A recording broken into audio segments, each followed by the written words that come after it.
Shalom Bapak Ibu Saudara dan jemaat yang dikasihi oleh Tuhan Yesus Kristus.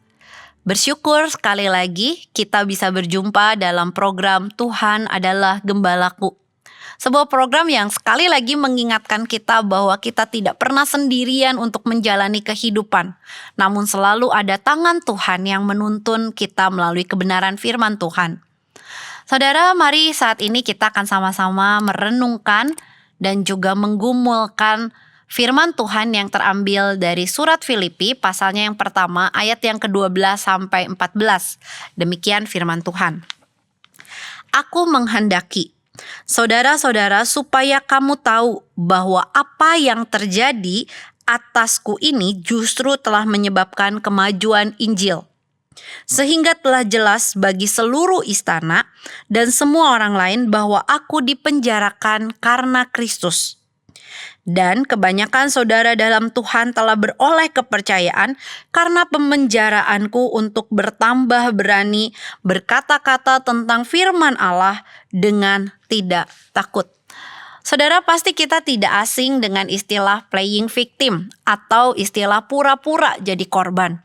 Sebuah istilah yang ditujukan untuk menggambarkan kondisi seseorang yang berusaha mendapatkan simpati, atensi, ataupun belas kasihan dari orang-orang di sekitarnya. Dan secara khusus tujuannya cuma satu, menghindari tanggung jawab yang seharusnya dia lakukan. Saudara, kita pasti tidak akan menyukai dengan orang yang bermain victim atau playing victim atau pura-pura jadi korban. Yang menarik adalah di dalam bagian yang kita baca, Paulus justru tidak menggunakan kondisi dia untuk menjadi pribadi yang playing victim. Dia tidak menggunakan kondisi dia di penjara untuk menyalahkan keadaan. Yang dia lakukan justru sebaliknya.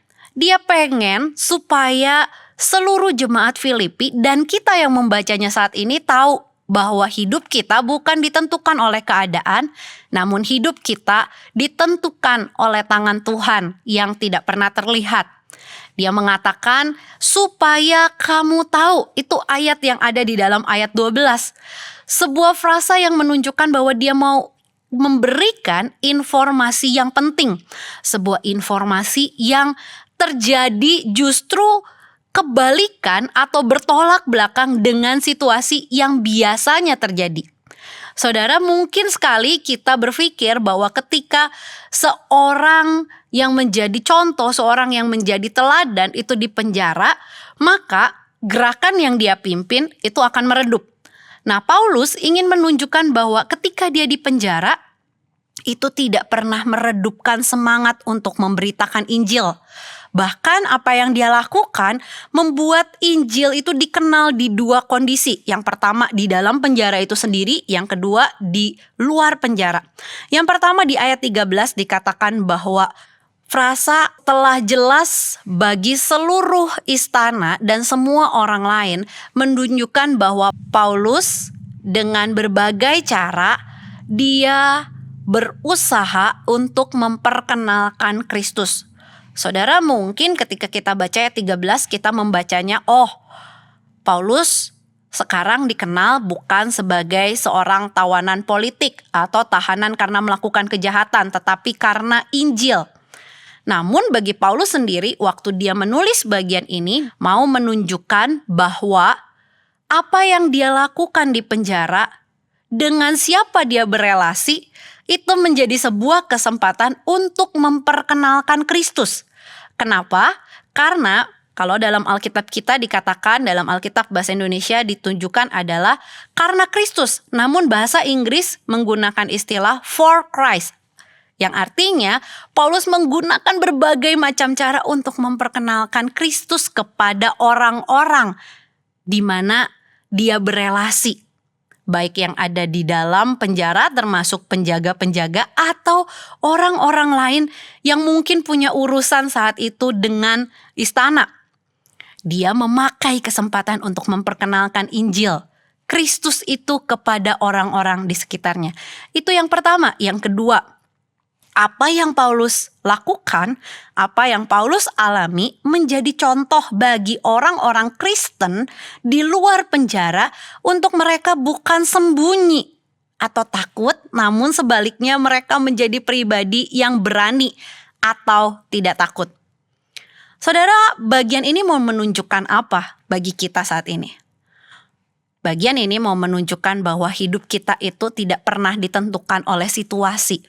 Hidup kita itu ditentukan oleh tangan Tuhan yang bekerja di dalam setiap situasi. Saudara, saya baru saja menonton F1. Dalam film F1, di sana ada satu tokoh di mana dia itu sudah gagal berkali-kali dan sudah mengalami kegagalan, namun dia dipercaya untuk ikut perlombaan F1 di tengah usia dia yang sudah tidak lagi muda. Saudara, dia punya berbagai cara sehingga ketika tim engineering bilang mereka menyiapkan plan A, plan B, dan juga plan C, yaitu plan yang sangat amat tidak akan digunakan kalau tidak terpaksa. Justru orang ini menggunakan plan C. Tim engineering saat itu berkata, wah, C for chaos. Tapi saudara, yang menarik adalah itu adalah sebuah strategi untuk mendukung timnya atau anggota timnya mendekati garis finish. Meskipun saat itu belum langsung kejadian. Di perlombaan berikutnya, kata C atau huruf C itu bukan lagi untuk chaos, tapi untuk combat yang menunjukkan adanya sebuah pertandingan.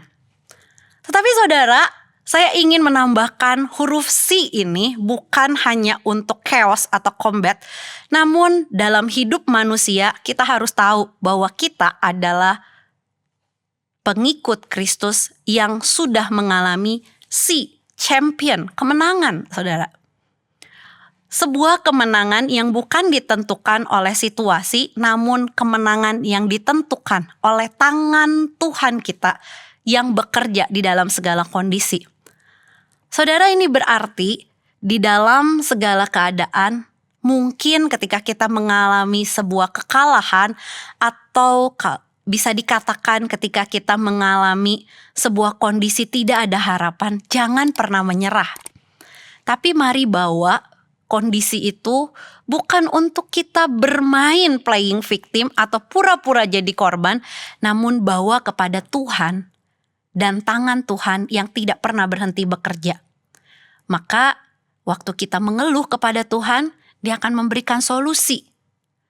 Dan Dia akan menuntun kita keluar dan menjadi seorang champion.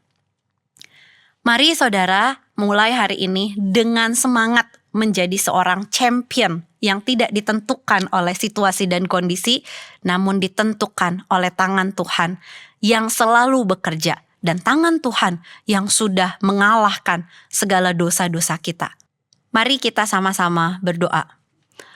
Tuhan, kami bersyukur karena kami punya Tuhan yang luar biasa. Tuhan yang bekerja melampaui segala keadaan kami. Tuhan, tolong kami sehingga ketika kami menghadapi permasalahan dalam hidup kami, kemustahilan dalam pekerjaan kami tidak hanya mengeluh atau berpura-pura jadi korban. Namun kami membawa segala persoalan dan permasalahan kami dengan hati yang percaya kalau Tuhan adalah Tuhan yang akan bekerja dan membantu kami keluar dari permasalahan dengan cara Tuhan sendiri. Tolong kami bergantung penuh kepada Tuhan, percaya sepenuhnya kepada Tuhan, karena Engkau adalah Tuhan yang layak untuk dipercaya. Dalam nama Tuhan Yesus kami berdoa. Amin.